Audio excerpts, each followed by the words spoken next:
근데 여기서 발람과 발락 사건에 초점을 맞추다 보면 중요한 것들을 놓치게 돼요.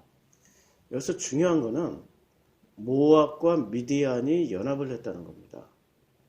그래서 모압과 미디안이 뭐냐 이걸 좀 알아봐야 되겠죠. 모압은 정체가 어떻게 되냐면 이 모압의 정체는 그 모아브 히브리어로 모아브인데 모아브라는 이 모압이라는 뜻은 모 플러스 아브입니다. 그러니까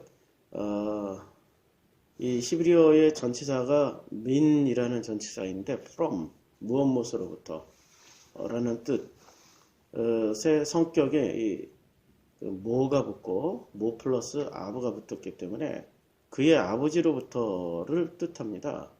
그러니까 이 모압의 기원은 모압 족속 기원은 롯이 이제 자기 딸들이 술을 이빠이 먹이고 딸이 아버지와 동침을 해서 아들을 낳습니다. 큰 딸이 낳은 아들의 이름이 바로 모압입니다. 그래서 롯의 아들의 후손이 형성한 백성입니다. 롯의 아들의 후손들이 거주한 땅이 바로 이 모압 땅이다라고 말을 합니다. 그래서 이 모압의 기원은 바로 그 아브라함의 조카의 땅입니다. 큰딸이 낳은. 그러면 이제 또 미디안이 나오는데요. 미디안은 어느 족속이냐면 미디안은 그 아라비아 반도 모압의 남쪽 아라비아 사막 이 북쪽에 살고 있는 민족의 이름이었습니다. 이 사람들은 지금 베두인족으로 좀 불리는 사람들인데요. 이 사람들의 그 기원은 누구냐면 아브라함의 그 첩이 있었습니다. 그러니까 사라가 죽고 젊은 여인 그두라를 취합니다. 그두라 사이에서 나온 아들이 만든 아들로 인해서 생겨난 족속이 미디안 족속입니다. 창세기 25장 1절부터 나오는데요. 미디안 그러니까 모압도 아브라함의 조카의 자손. 그러니까 족보를 창세기 11장으로 올라가면 좀 더 그 관계를 명확하게 할 수 있죠. 창세기 11장에 보면 그 데라는 70세에 아브라함과 나홀과 하란을 낳았습니다. 그리고 데라는 아브라함과 나홀과 하란을 낳고 그리고 하란은 아브라함과 나홀과 하란은 형제죠. 근데 이 형제인 하란이 롯을 낳았습니다. 그러니까 다 데라의 혈통이었습니다. 이 데라의 혈통이었고 같은 집안이었습니다. 그리고 이 롯은 놀랍게도 아브라함을 따라서 본토 친척 아비집을 떠나서 가나안 땅까지 왔던 사람입니다. 그 롯도 신앙이 있는 사람이었죠. 소돔과 고모라가 멸망당할 때 이 롯이 구원을 받았습니다. 그 롯의 처는 결국엔 소금 기둥이 되었지만 롯은 천사들에 의해서 구원을 받을 정도로 하나님의 보호를 받던 사람이었습니다. 아브라함의 두 번째 아내 그드라를 통해서 미디안이 나온 거고 그 다음에 모압은 롯이 자기 딸과 함께 동침해서 낳은 아들이 결국엔 모압의 기원이 되었습니다. 그러니까 여기서 중요한 거는 지금 모압과 미디안의 신앙의 족보라는 겁니다. 그 신앙의 족보인데 여기서 이 신앙의 족보가 20장에도 나오죠. 이 사람들이 신앙의 족보가 이제 에돔을 통과를 해야 되는데 에돔을 통과를 못하게 되는 겁니다. 20장이 나오나? 에돔을 통과하는 게 저도 지나왔는데 많이 헷갈리네. 에돔은 21장이네. 바로 전장이 나오네요. 21장에 에돔이 21장이 나오고, 지금 보면은 이렇게 돼 있죠.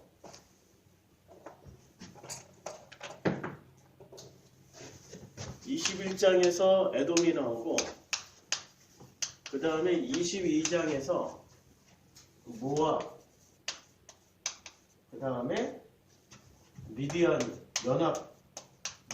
서로 연합을 합니다. 근데 에돔은 통과를 안 했어요. 에돔하고 싸우지를 않았어요. 에돔은 그냥 지나왔어요. 근데 에돔은 누구의 형제였죠?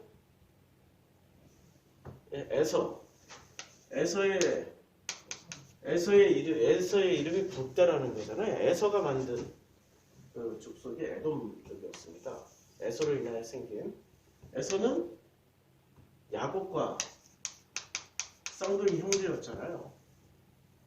그 다음에 모압은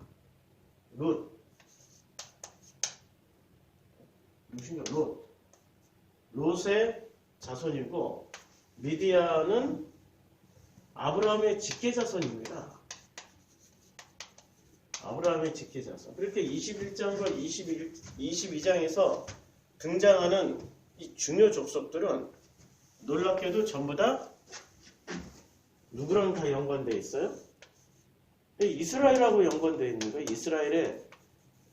이스라엘의 한 형제들이었습니다.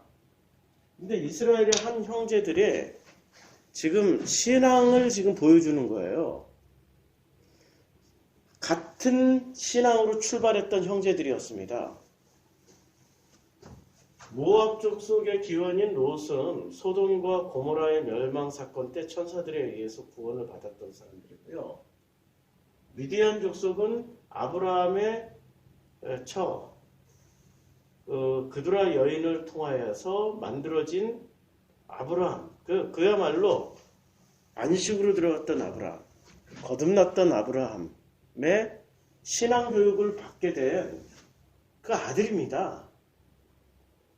그러니까 이상 못지않은 그 신앙 교육을 받게 된 거죠. 미디안도. 그 다음에 에서는 그 어머니 어머니가 싫어했죠. 에돔은. 근데 아버지 이삭의 특별한 사랑을 받았어요. 리브가는 야곱을 좋아했고, 아버지는 에돔을 좋아했어요. 그런데 기존의 설교자들은 어떻게 설교를 하고 있냐면은, 리브가의 신앙을 더 좋은 신앙으로 생각했습니까? 이삭의 신앙을 더 좋은 신앙으로 생각했습니까? 리브가의 신앙을 더 좋은 신앙으로 생각했잖아요. 왜냐하면 야곱에게 그 축복이 넘어가게 해준 사람이라고. 성경의 주인공을 리브가가 영적인 눈을 떴기 때문에 뱃속부터 야곱을 알아봤고, 그래서 이 야곱이 신앙 좋은 것을 알고 야곱에게 축복권을 건네주게 한 결정적인 역할을 한 사람이 리브가라고 가르치지 않았습니까? 뱃속부터 어떻게 알았는지 모르겠는데 설교자들이 참 소설을 잘 만들어내요. 그러면 이삭은 신앙이 있었느냐 없었느냐를 보면 되는 거죠. 이삭의 신앙이 더 좋았느냐, 리브가의 신앙이 더 좋았느냐. 우리가 바로 전장에 우물 파는 장면이 나오죠. 우물 파는 장면에서 이삭의 모습을 보면요, 뺏으려면 다 줘요. 물 달라면 물 주고, 우물 달라면 우물 주고, 우물을 자기 세 번째 파버립니다. 그리고 나서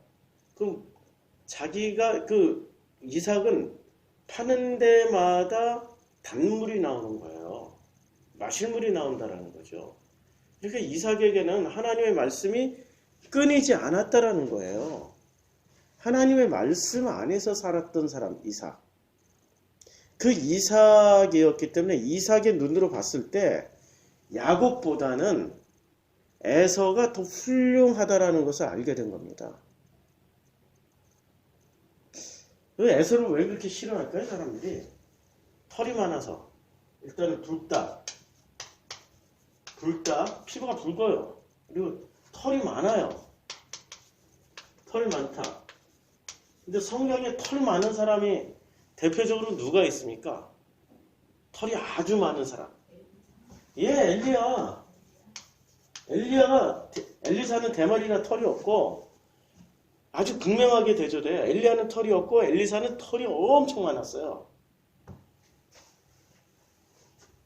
구약 시대의 최고의 선지자 엘리야가 털이 엄청 많은 사람이었습니다. 신약으로 넘어오면 엘리야를 그대로 따라해서 했던 사람이 있었죠. 근데 그 사람이 누구였어요? 세례 요한이었죠. 근데 세례 요한은 털이 많은 사람이었습니까? 털이 별로 없는 사람이었습니까? 털이 별로 없었으니까 낙타 털 옷을 입었죠. 털 많은 코스프레 하려고. 낙타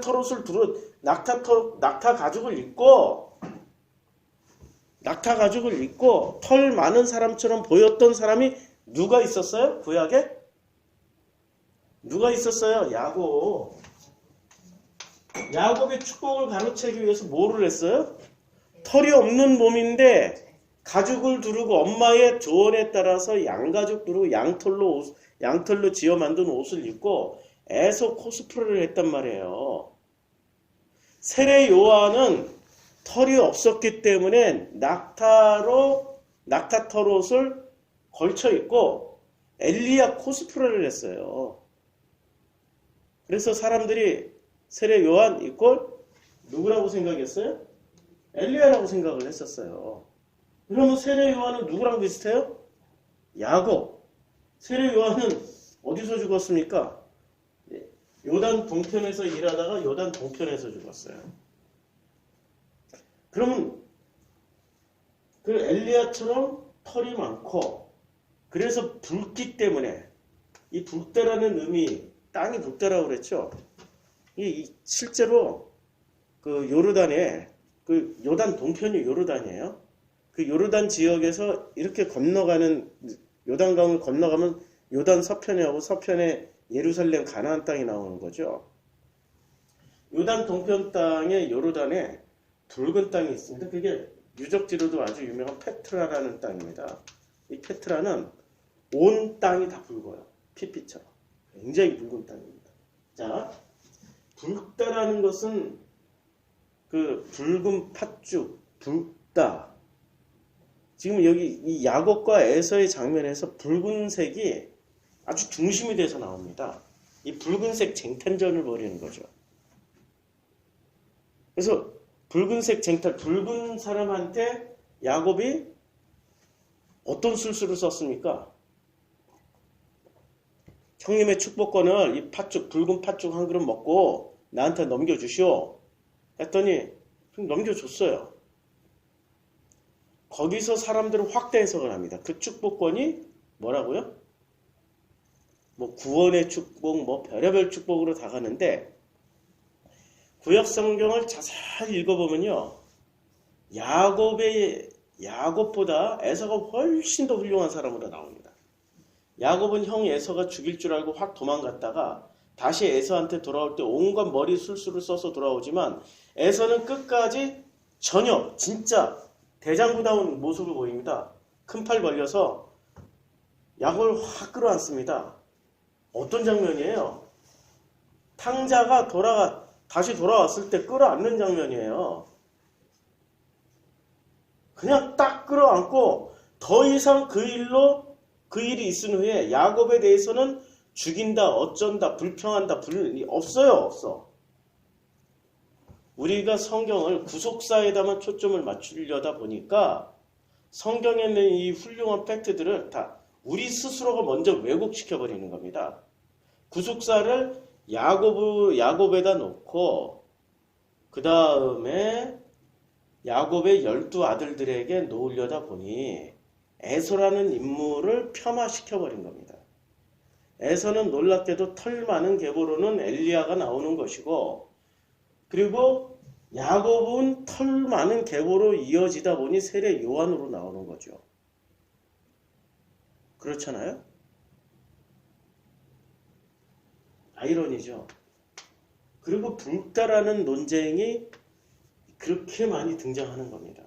그런데 그 붉음을 결국엔 누가 가지고 있어요? 이스라엘 자손이 가지고 있습니까? 에서의 자손이 가지고 있습니까? 이 광야에서 보니까 에서 자손이 가지고 있었던 거예요. 붉기 때문에. 그래서 에서 자손은 그냥 그 땅에 나와서 이렇게 딱 지키고만 있었는데도 통과하는 것을 허락하지 않으셨어요. 하나님이. 돌아가라고. 돌아갔어요. 그런데 지금 22장에서 요 에돔 족속하고 다르게, 그래서 에돔 족속은 싸우지 않고 패스한 거예요. 그런데 22장에서 나오는 모압과 미디안은 대응 방법이 달랐던 거예요. 모압과 미디안의 대응 방법은 이들이 미리 겁을 먹어버린 겁니다. 겁을 먹어버려가지고 이스라엘 자손이 또 길을 떠나 모압 평지에 진을 쳤습니다. 1절에 요단 건너편 곧 여리고 맞은편이었습니다. 십볼의 아들 발락이, 이 발락이라는 이름을 보면은 이 발라크라는 뜻이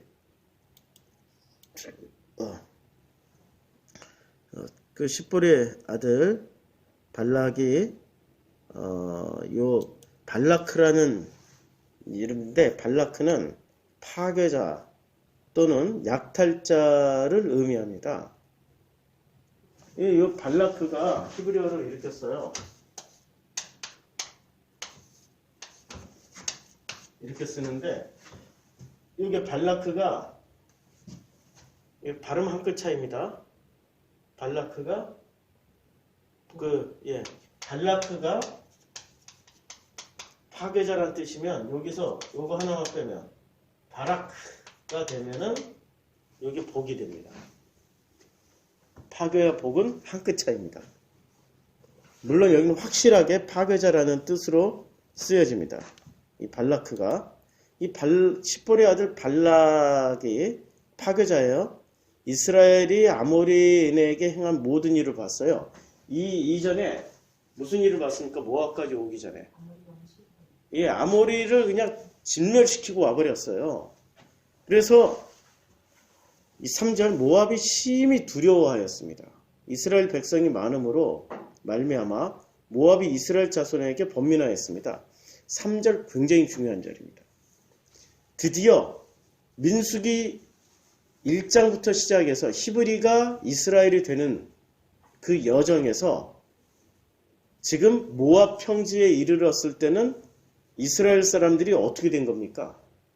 히브리는 거의 없어지고 이스라엘 백성이 심히 많아졌다. 이스라엘 백성이 많음으로 말미암아서 모압이 이스라엘 자손 때문에 번민하게 된 겁니다. 이스라엘이 많아졌다는 건 어떤 내용이 된 거예요? 이스라엘이 많아졌다는 것. 드디어 자기 죽음으로 죽고 하나님의 사람이 된 겁니다. 지금 이 이전에 수많은 사건들이 있지 않았어요? 이드로의 쓴 뿌리가 빠져나가고, 그 다음에 미리암의 쓴 뿌리가 빠져나가고, 그랬더니 바로 21장에서 어떤 일이 벌어집니까? 21장에서 이 백성들이 이제는 백성들이 전반부에는 모세를 원망하고 그러다가 어떻게 됐어요? 뱀에게 물려서, 불뱀에게 물려서 죽고 노뱀을 보고 살아난 사람들이 예수로 인해서 나는 죽고 또 예수로 인해서 다시 살아난 그 사람들이 이제 만들어진 거예요. 그러니까 이드로의 쓴 뿌리, 그 다음에 미리암의 쓴 뿌리, 그리고 애굽 지향적인 마인드가 이제는 오직 자기들은 죽고 하나님으로 거듭난 그 사람들이 모인 집단이 22장이 된 거예요. 그래서 22장에서 뭐라고 말씀하시냐면 이스라엘 백성이 많음으로 이제 드디어 이 사람들이 군대로 거듭나게 된 거죠. 그럼 이스라엘 백성이 많음으로 인해서 모압이 이스라엘 자손 때문에 번민을 했을 때 왜 번민을 할까요? 이 에돔은 번민을 안 했어요. 번민한다는 말 한마디도 없었어요. 그냥 통과하지 못한다. 했더니 이들이 통과하지 못하고 어디로 갔습니까? 에돔은 어떤 역할을 했어요? 에돔을 통과하지 못하니까 어떤 길로 통과를 했어요? 에돔을 통과할 때 우리 큰 길로만 가겠습니다 하고 큰 길로 가겠다고 그랬는데 통과를 못 시키니까 우회 길로 돌아가는데 그게 좁은 길이었단 말입니다. 그 좁은 길을 지나가다가 이스라엘 백성들이 불평불만을 엄청 터뜨린 거 아닙니까? 불평불만을 엄청 터뜨리다가 그러다가 하나님이 불뱀을 보내서 다 그냥 물어 죽여버린 거예요. 그리고 그 불뱀을 장대에 매달았더니 노뱀이 돼버린 거고요. 불뱀의 형상을 그대로 만들어서 장대에 매달았더니 노뱀이 됐고 그 노뱀을 본 사람들은 살아났습니다. 그러면 에돔은 어떤 역할을 하는 거예요? 좁은 길로 보내는 역할을 한 거예요. 좁은 길로 보내는 역할을 하고 에돔으로 말미암아서 이들이 하나님 앞에서 죽게 되는 사건을 만들게 해준 장본인이 에돔족이에요. 그리고 하나님 이 불뱀으로 죽고 예수 보고 살아난, 나는 죽고 예수로만 살아나게 만든 결정적인 역할을 한 사람들이 에돔 족속이었단 말입니다. 에돔은 그냥 패스하고 이렇게 넘어가는 거예요. 패스하고 넘어갔는데 이 모압이, 그래서 에돔족하고 패스하고 넘어가면서 이들이 아모리, 평판 좋은 말을 하는 사람들, 이 아모리를 어떻게 했어요? 진멸하고 들어갑니다. 이제는 누가 나를 어떻게 평가하는 게 중요한 게 아니라 하나님이 나를 어떻게 인정해 주느냐가 더 중요한 거예요. 사람의 눈이 중요한 게 아니라 하나님이 나를 어떻게 보는지가 더 중요한 사람들로 거듭난 것을 보여주는 게 아모리 진멸 사건이에요. 그러면 평판받음까지도 진멸하고 들어와 버렸으니 이제는 이스라엘이 어떤 이스라엘이 됐습니까? 하나님이 원하던 이스라엘이 된 거예요. 이 붉은 이 불가 앞에서, 피 아니에요. 그 피 앞에서 좁은 길 가다가 죽게 되고 죽어서 노뱀 보고 다시 살아난 거예요. 그 사람들이 자기의 평판, 사람들이 나를 어떻게 생각하는지, 사람들이 나를 보는 그 눈, 그 시각을 버려버리고 이제는 주님이 나를 어떻게 보는지가 더 중요해진 사람들. 그 사람들 앞에 아모리는 평판이라는 건 중요한 싸움 대상이 아니었지. 진멸해버리고 들어와서 이제 모압 앞에 딱 섰어요. 그런데 그 모압이 두려워서 떠는 겁니다. 어떤 일이 벌어지냐면 이스라엘 백성이 많음으로 말미암아 모압이 이스라엘 자손 때문에 번민하게 됩니다. 22장 4절. 그래서 미디안 장로들에게 이르되 이제 이 무리가 소가 밭에 풀을 뜯어 먹은 같이 우리 사방에 있는 것을 다 뜯어 먹으리로다. 이게 진짜 굉장히 시적인 표현이에요. 소가 밭에 이 땅에 밭에 있는 풀을 뜯어 먹는 것 같이 쫙 풀을 뜯어 먹고 온다는 거죠. 여기서 22장 4절에 히브리어 원어로 한번 보죠. 지금 이게 성경이 요거밖에 안 열려가지고 요걸로 보는데 밭이라고 말을 할 때 무슨 단어로 쓰냐면 사대입니다. 밭이 될 수도 있고 들이 될 수도 있고 토지가 될 수도 있고 땅이 될 수도 있어요. 이 사대라는 단어는, 이 사대는 그러니까 땅, 밭, 들 이런 뜻을 가지고 있는 이 사대에 뭐를 쫙 뜯어먹고 와요? 풀을 그 사대에 뭐가 나 있어요? 이 땅, 토지, 밭에 풀이 나 있는 거예요. 근데 밭에는 풀이 나야 돼요? 곡식이 나 있어야 돼요? 곡식이 나 있어야 되죠? 자기들을 지금 뭐라고 얘기하고 있는 거예요? 그러니까 하나님의 땅에 나 있는 풀이에요. 이 풀이 그렇게 좋은 의미는 아니란 말입니다. 자, 이 풀이란 단어를 예레크예요. 예레크는 초목, 푸른빛, 초록색을 의미합니다. 창세기 1장 30절에 나와요. 창세기 1장 30절에 또 땅의 모든 짐승과 공중의 모든 새와 생명이 있어 땅에 기는 모든 것에는 내가 모든 푸른 풀을 식물로 주노라. 그러면 이 지금 예레크라고 쓴 이 풀을 먹을 수 있는 존재는 어떤 생명체가 먹을 수 있습니까? 땅의 모든 짐승과 공중의 모든 새와 생명이 있어 땅에 기는 모든 것에는 푸른 풀을 식물로 줘요. 누가 먹어요? 사람이 먹어요? 모든 짐승이 다 먹어요. 그럼 모압은 무슨 곡식을 제공하던 사람들이었습니까? 누구에게 곡식을 제공하던 이 평지 땅이었습니까? 평야 아니에요. 짐승들의 양식을 제공하던 사람들이었어요. 그 짐승들의 양식을 누가 뜯어먹고 와요? 소떼들이 싹 뜯어먹어버리고 그 땅을 어떻게 해버린다고요? 갈아엎어서 곡식 나는 땅으로 만들어버리겠다라고 이 모압 사람들이 지금 얘기하고 있는 겁니다. 겁나고 두려운 거예요. 자기네들도 이스라엘로 바뀔까봐 겁나고 두려운 거죠. 본래의 신앙을 회복할까봐 겁나고 두려웠던 거예요. 자기 조상이 롯 아니에요. 롯의 신앙을 회복할까봐 겁나고 두려웠던 거예요. 지금 잘 먹고 잘 살고 있는데, 그렇죠? 그런데 이들의 신앙은 어떤 신앙이었어요? 이들의 신앙은 뒤에 나옵니다. 자, 22장 41절에 보면 아침에 발락이 발람과 함께하고 그를 인도하여, 그러니까 이 발람이라는 선지자를 인도하여서 바알의 산당에 올랐어요. 이렇게 이 사람들이 믿고 있었던 신앙은 어떤 신을 믿고 있었어요?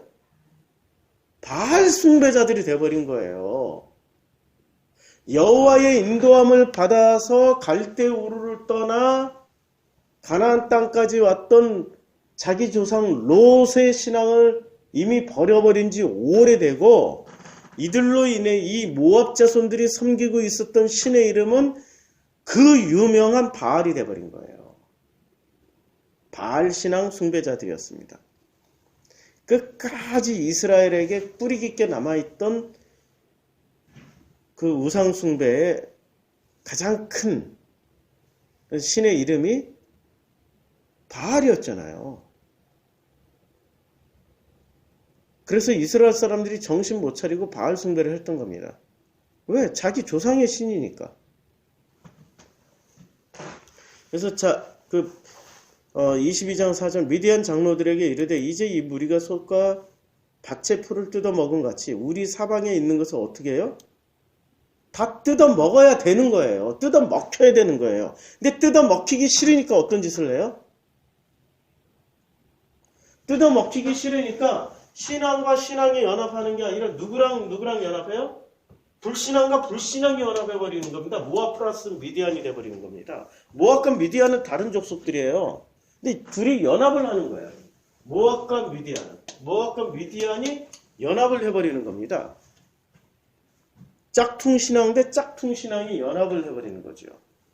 복음이 들어가면은 짝퉁신앙 대 짝퉁신앙, 자기가 우상 숭배하고 있었기 때문에 복음이 들어오는 것, 이 빛이 들어오는 것을 막기 위해서 또 다른 가짜 신앙의 논리를 끌어다가 연합해버려서 두 배의 강력한 논리를 가지게 되는 이런 일이 지금 여기서 벌어지고 있는 거예요.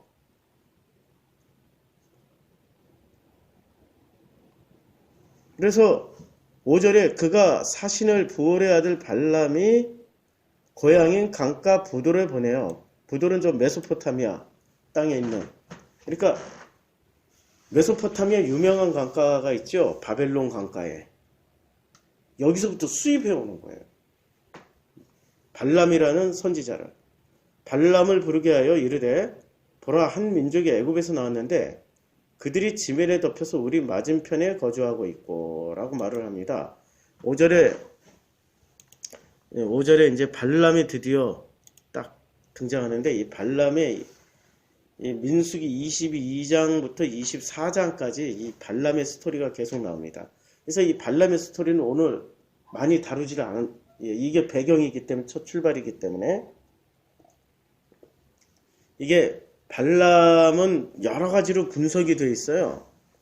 발람은 이 백성에게 속하지 않은 자이다 라고 분석도 하고 있고요.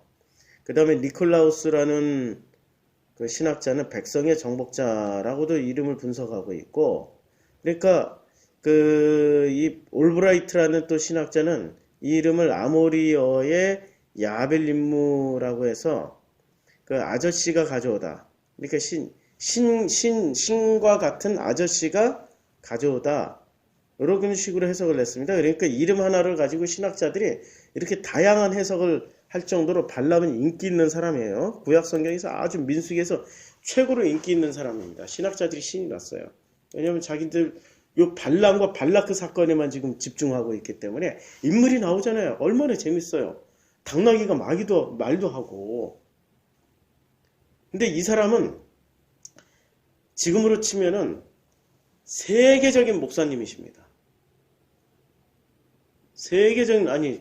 잘못 표현했네. 세계적인 회장님이십니다.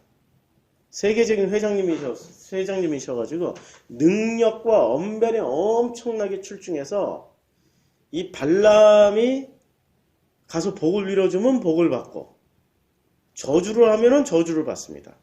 6절에 나오죠. 우리보다 강하니 청컨대 와서 나를 위하여 이 백성을 저주하라. 내가 혹 그들을 쳐서 이겨 땅에서 몰아내리라. 그대가 복을 비는 자는 복을 받고 저주하는 자는 저주를 받을 줄을 내가 알미라.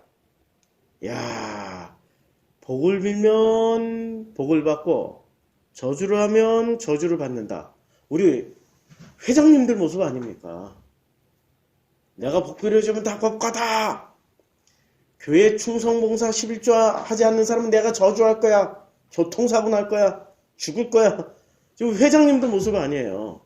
이 발람은 지금의 회장님이라고 생각하시면 됩니다. 그것도 세계적인 회장님. 그런데 이분이 살았던 것은 바벨론입니다. 뿌리는 바벨론이었어요. 그래서 모압 장로들과 7절에 모압 장로들과 미디안 장로들이 손에 복채를 가지고 떠나 발람에게 이제 제발 좀 와서 우리를 구원해달라 뭐 이렇게 말을 하는 장면이에요. 근데 이게 복채라고 그랬는데 옛날 성경에서는 개역 성경에서는 복술의 예물을 이렇게 했습니다. 그러니까 복술의 예물이라는 게 점치는 예물인 거죠. 지금 뭐 복채하고 같은 말인데 이 단어가 캐셈입니다. 캐셈은 복술을 의미합니다. 그러니까 이게 복술이라는 게 한 입으로 두 말을 하는 사람들이에요. 한마디로 말해서 인형극에 복화술 하는 사람들이 있잖아요.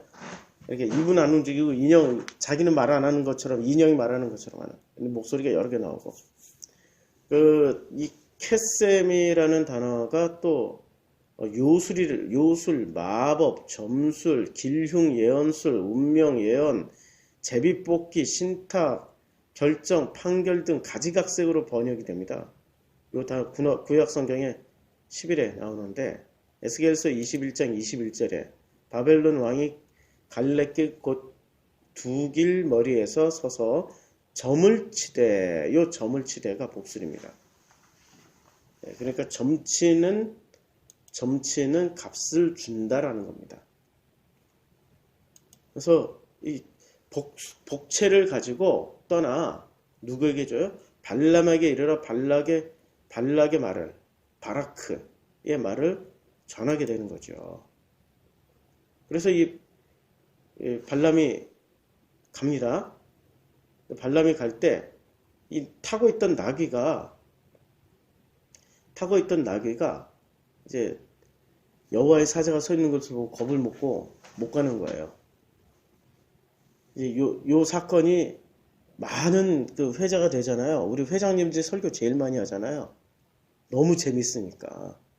극명하게 드러나니까. 자, 잘 보시면 아까 7절에서 장로들이 갔죠.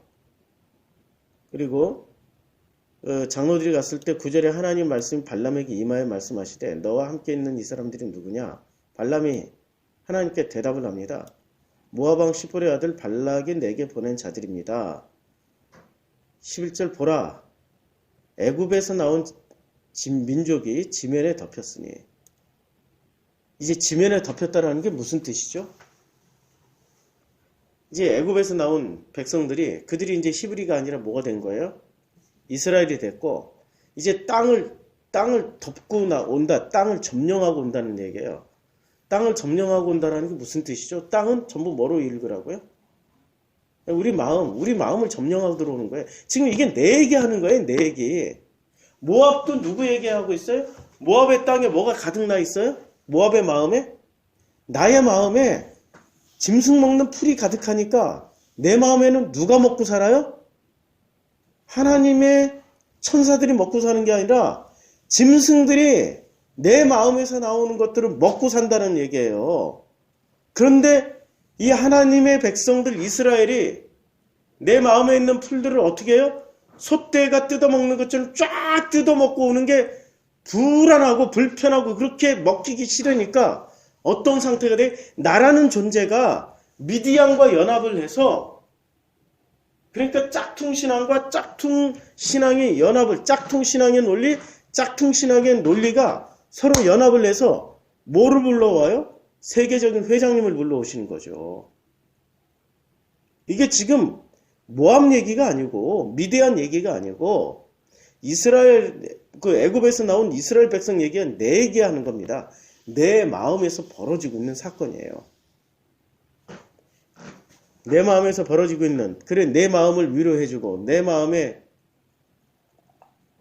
어떤 것들을 합리화시켜주기 위해서 이 모압과 미디안이 연합을 해도 안 되니까 신앙의 근본 지금 애굽에서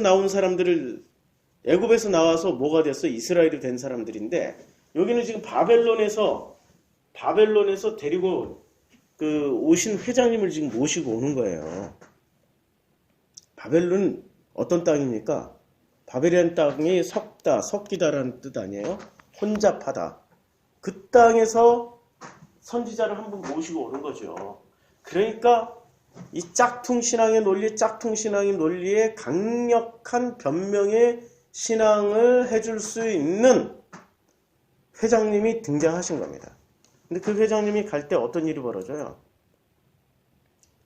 발람 13절, 12절 하나님이 발람에게 이르되 너는 그들과 함께 가지도 말고 누구예요? 모압과 미디안의 장로들 따라서 가지 말고 백성을 저주하지도 말라. 이스라엘 백성을 저주하지도 말라. 그들은 복을 받은 자들이다. 야, 이때 드디어 복을 받기까지 어떤 과정을 거쳐왔습니까? 마지막 과정이 뭐였어요? 불뱀에게 물려 죽고 노뱀으로 살아난 거 아니에요. 예수로 죽고 그리스도로 살아난 사람들이 아닙니까? 목회자의 역할은 어떤 역할이에요?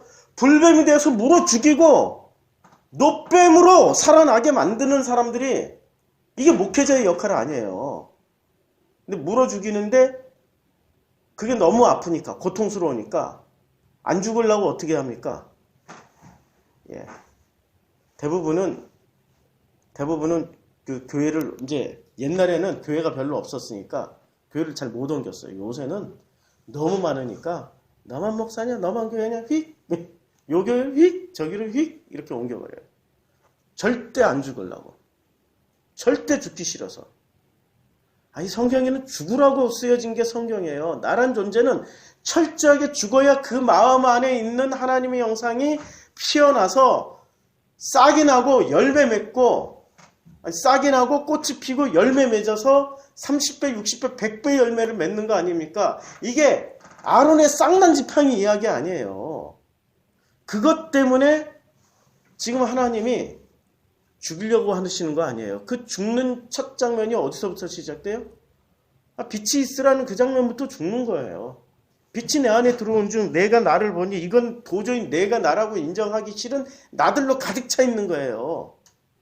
이스라엘 백성이 그 땅에 들어갔더니 그 땅의 풀들이 전부 다 짐승들 먹는 풀이었단 말이에요. 모압 평지에 나와 있던 풀들을 어떻게 먹어봐? 그 풀을 이건 귀한 양식이니까 요거는 건드리지 말고 나중에 우리가 먹어야 되니까 요걸 피해가지고 가서 저것들을 싹 진멸하고 요 풀은 우리가 다 나중에 식량으로 삼자 이렇게 합니까? 어떻게 해버려요? 야금 그냥 그 땅을 쫙 소떼가 뜯어먹고 짓밟고 가는 것처럼 아작을 내고 가버리는 겁니다. 나라는 존재를 박살내고 들어온다는 얘기예요. 이미 예수로 죽고 그리스도로 거듭난 사람들이 이제는 그 모압이라는 그 평야에 난 풀들을 다 먹어치워버리고 그 땅을 규경해서 그 마음을 규경해서 새로운 마음으로 만들어 버리겠다라고 지금 들어온 사람들입니다. 그래서 그들은 복을 받은 자들이라고 얘기를 하고 있습니다. 우리 주님이 복 받은 자들이야. 왜 복 받았죠? 그 마음이 바뀌었으니까. 그 죽은 마른 나무가지에서 싹이 나고 꽃이 피고 열매를 맺었던 것처럼 이제는 가능성 없었던 그 히브리들이 이스라엘이 돼서 이제 그들의 마음 가운데서 드디어 하나님의 말씀이 떨어지고 하나님의 말씀이 싹이 나고 꽃이 피고 열매를 맺어서 30배, 60배, 100배 열매를 맺으려고 이제 전진하고 있는 거예요. 13절 발람이 아침에 일어나서 이것을 12절 그들은 복을 받은 자들이라. 그러니까 발라크가 뭐 포악한 악독한 그런 뜻이지만 폭력적인 이게 바라크잖아요. 이 사람들이 모압이 생각하고 있었던 복은 그런 거예요. 힘으로 유지하는 평화, 힘으로 유지하는 복. 그런데 진짜 복을 가지고 오는 사람들이 소떼처럼 쫙 그들의 땅을 밟고 들어오는 겁니다.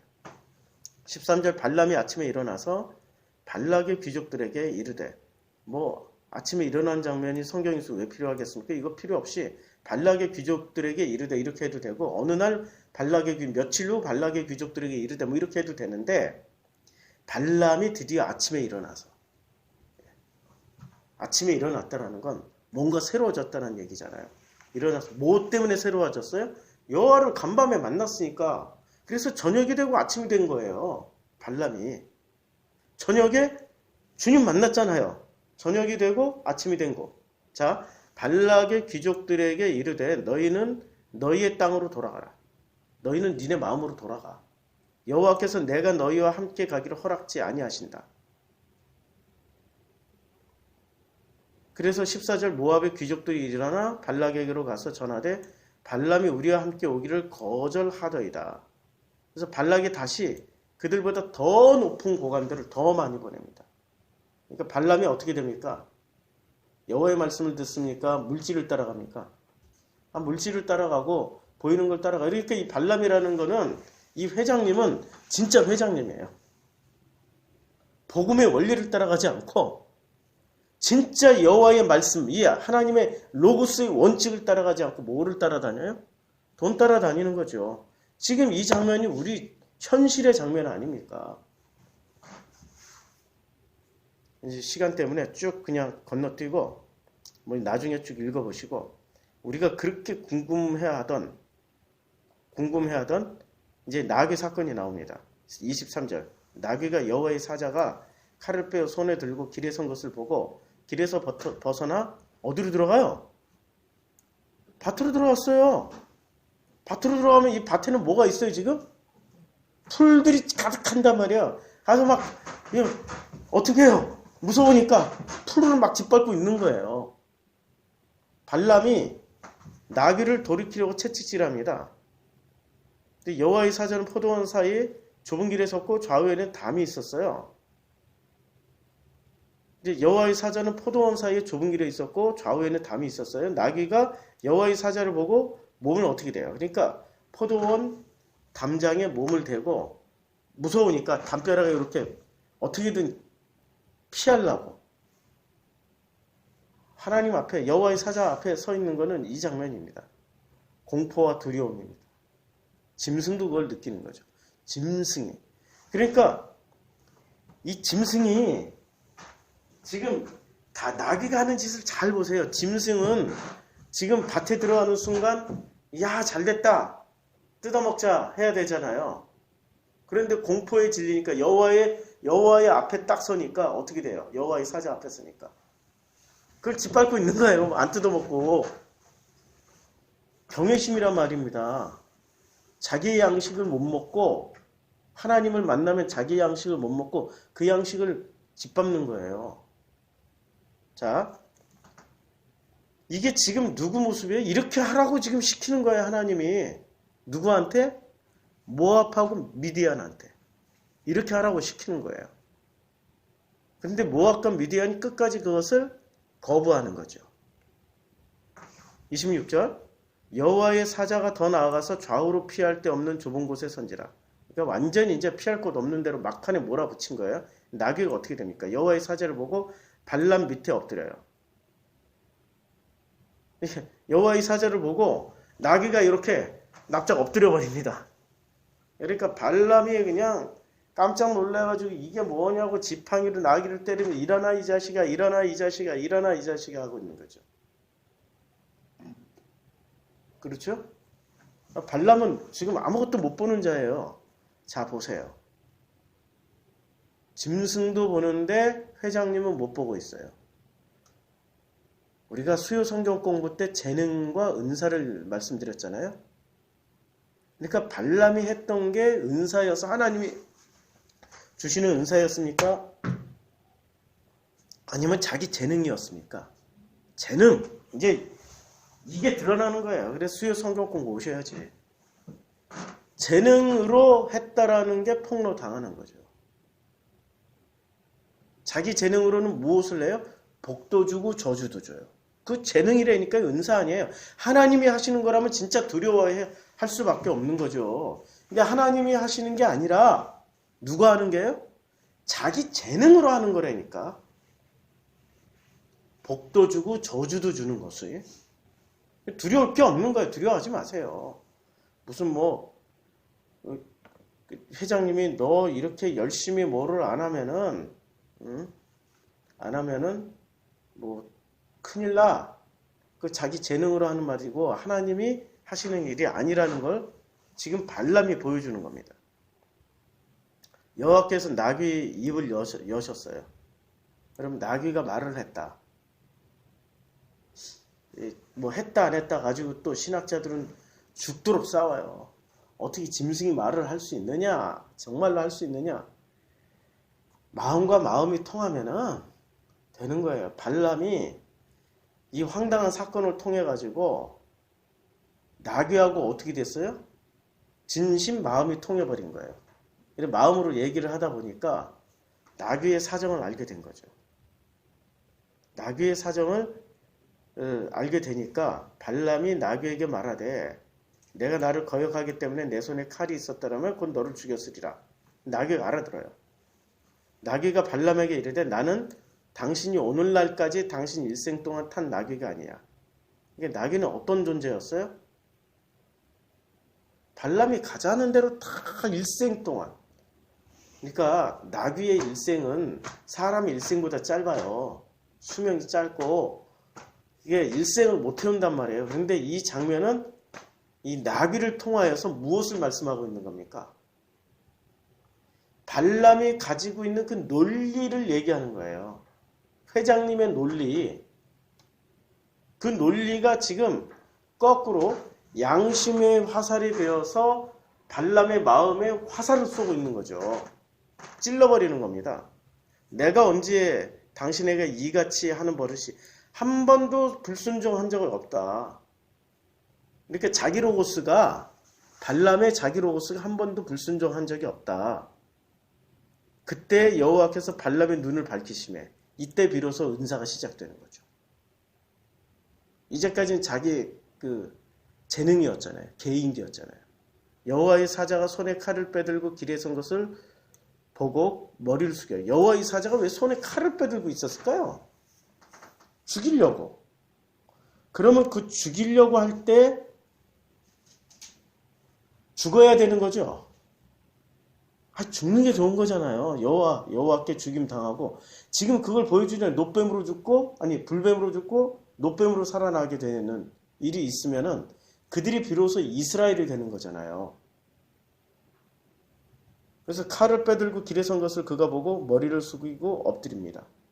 비로소 이 발람이 이 회장님이 드디어 자기 로고스가 반역을 하니까 자기 로고스가 더 이상 통용되지 않으니까, 낙이라는 자기 로고스가 자기 말을 듣지 않으니까 그때 비로소 자기 로고스가 내려지면서 하나 여호와가 눈에 보이기 시작하는 거죠. 여호와의 사자가 그에게 이르되 어찌하여 내 나귀를 내 논리를 이같이 3번 때렸느냐. 보라, 내 앞에서 내 길이 사악함으로 내가 너를 막으려고 나왔다. 나귀가 나를 보고 이같이 3번을 돌이켜. 그러니까 자기 로고스도 양심으로 3번씩이나, 자기가 만든 로고스들이 사람들 보기엔 좋은 로고스잖아요. 선악으로 만들었으니까 선악도 양심을 찌른단 말이죠. 3번이나 찔렀는데도 그것을 다 외면을 했어요. 회장님이니까. 회장님들은 양심이 없는 회장님들이 좀 있잖아요. 내가 너를 벌써 죽이고 나귀는 살렸으리라. 죽이고 나귀는 살렸으리라. 그럼 나귀는 계속 써먹어야 되니까 하나님. 발람이 여호와의 사자에게 말하되 내가 범죄하였나이다. 하나님 만나면 뭐가 되는 거예요? 이게 진짜 자기 죄를 고백하는 거예요. 당신이 나를 막으려고 길에 서신 줄을 내가 알지 못한나이다. 당신이 이를 기뻐하지 아니하시면 나는 돌아가겠나이다. 뭐 여기서 무엇이 나옵니까? 이제 내 뜻 내려놓고 아버지 뜻대로 하겠습니다. 범죄하였나이다 회개하였고, 회개하니까 어떤 결과가 나와요? 이제 내 길 내려놓고 돌아가겠나이다. 아버지 뜻대로, 내 뜻 내려놓고 아버지 뜻대로 하겠습니다. 그랬더니 여호와가 어떻게 합니까? 여호와의 사자가 발람에게 이르되 그 사람들과 함께 가라. 거꾸로 또 가라 그러세요. 돌아가라고 그러지 않고. 내가 내게 이르는 말만 말할지니라. 가서 가는 조건이 있어요. 무슨 말만 해요? 여호와의 말씀만 전하라고 하는 거예요. 자기 거 섞지 말고, 네 거, 너의 로고스 섞지 말고 오직 여호와의 말씀만 전하라고. 발락은 이제 신이 났어요. 발람이 온다는 소리를 듣고 모압 변경의 끝 아르논가에 성읍까지 와서 그를 영접해요. 그냥 말하자면은 버선발로 그냥 마당 끝까지 나와가지고 이렇게 마중하는 겁니다. 그래서 발락은 발람에게 이르되 내가 특별히 사람을 보내어 그대를 부르지 않느냐. 특별한 존재를 보냈다. 이런 얘기입니다. 그대가 어찌 내게 오지 않느냐. 내가 어찌 그대를 높이 존귀하지. 이렇게 존귀하게 대하겠다는 얘기예요. 발람이 발락에게 이르되 내가 오기는 하였으나 무엇을 말할 능력이 있으리까. 하나님이 내 입에 주시는 그 말씀만 이제 말하겠다. 그랬더니 그 하나님 주시는 말씀만 말하겠다라고 했더니 어떻게 한 겁니까? 그래서 바알의 산당에 올라서 바알의 말을 전하라고 바알 산당으로 데려가 버리는 겁니다. 발락이. 이게 폭력입니다. 하나님의 말씀을 가리고 하나님의 그 뜻대로 살지 못하게, 내 뜻 내려놓고 아버지 뜻대로 살지 못하게 지금 모압이라는 짝퉁신앙과 미디안의 짝퉁신앙의 대표인 발락이, 그러니까 폭력자가 그 하나님의 말씀을 하지 못하게 또 어디로 데려가요? 바알 신당에 발람을 데리고 가는 겁니다. 누구 영향받으라고요? 바알 신당이 그냥 조그만 사당이라고 생각하면 안 돼요. 예루살렘 성전보다 큰 으리으리하고 화려하고 멋진 신당이라고 생각하시면 됩니다. 엄청나게 금과 은으로 치장한 대단한 규모의 신당이었습니다. 거기에 데려가서 뭐 하라고요? 영향받으라고. 그 놀라운 신당의 위력을 보고 자기가 원하는 예언을 해달라고, 원하는 로고스를 전해달라고. 이게 전부 모압과 미디안과 이스라엘 사이에서 일어난 일이 아니라 전부 어디서 일어난 일이라고요? 내 마음에서 일어나고 있잖아요. 지금 우리의 현재 진행형으로 체험하고 있고 보고 있지 않습니까? 내가 이렇게 변명하면서 사는 인간이라는 걸 지금 민수기 22장에서 보여주고 있습니다. 그냥 가장 좋은 결론은 발람이 보여줬잖아요. 내가 가던 길을 내려놓고 돌아가겠습니다. 내 뜻 내려놓고 아버지의 뜻대로 하겠습니다. 그 장면 아닙니까? 이것을 설교를 해야 되는데 우리 회장님들은 같은 회장님의 논리를 가지고 있으니까 뭐를 설교해요? 하나님이 나타나서 당나귀도 순종하는도다. 이런 당나귀다. 기도하겠습니다.